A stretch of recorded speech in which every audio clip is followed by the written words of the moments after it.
Hello, my MGTOW brothers. This is Swine Dog back with another video, and this one is about shaming.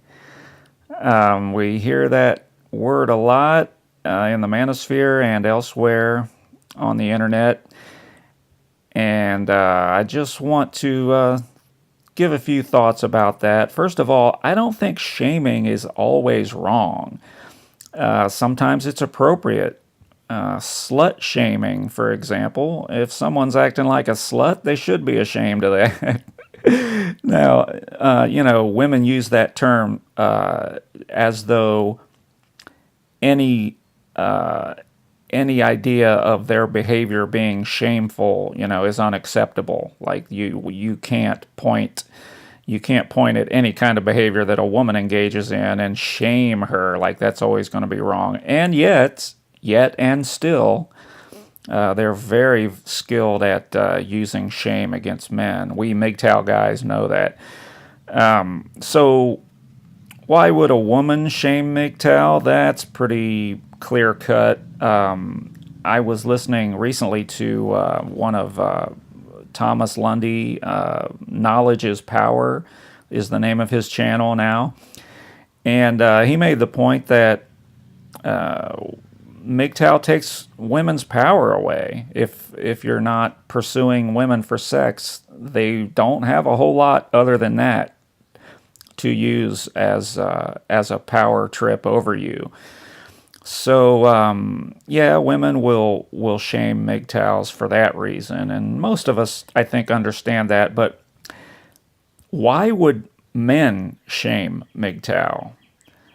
Well, I believe that has more to do with status. Okay, a man who is with a woman can see that as a very important indication of his status, his social status. A guy's got a girlfriend, everybody, thinks more highly of him. And I was that way, but that's classic blue pill thinking.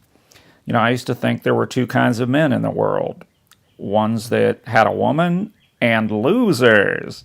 So, and when you think that way, you have a low opinion of yourself until you got a girlfriend with you or a wife or whatever. So that, in turn, puts a lot of power in the hands of women once again. When you're attaching your own value and your own status to female validation. So there it is. Now, when a man sees someone bucking that system the way MGTOW does, it threatens his status. And he's paying a high price for that status, believe me. Any guy you see that's got a wife or a girlfriend and it all looks peachy keen and great, behind the scenes, that dude is paying one way or another for that. They say you're always paying for it one way or another. And he is, and he's not going to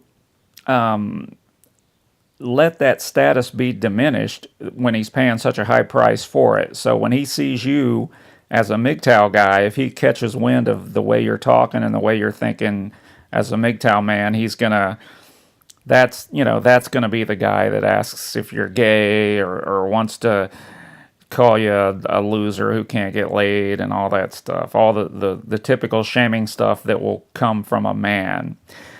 Other than that, like, why would anyone be an anti-MGTOW?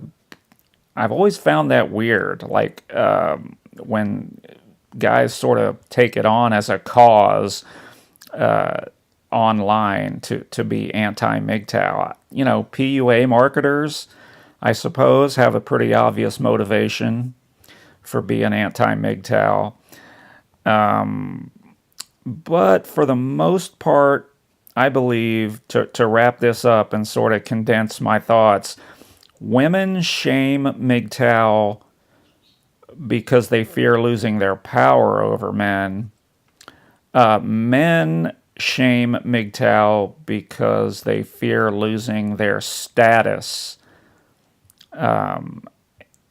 over other men. And then, there's the obvious thing with the PUAs because they fear losing market share. They're losing customers. So those are my thoughts about shame. Please like and subscribe and follow my channel. I'm going to be coming with more content, and I want to get this channel growing just enough to get the word around and to help guys to heal a lot of the pain and suffering that's going on with men who are still living with blue pill thinking, and it's bad. I don't want guys to stay there. I want them to discover the red pill, as we call it, and heal their lives. Heal their souls, and just become better men, and to get along better and be happier, and all that stuff, all that good stuff. All right, thanks guys. This is Swine Dog signing out. Bye.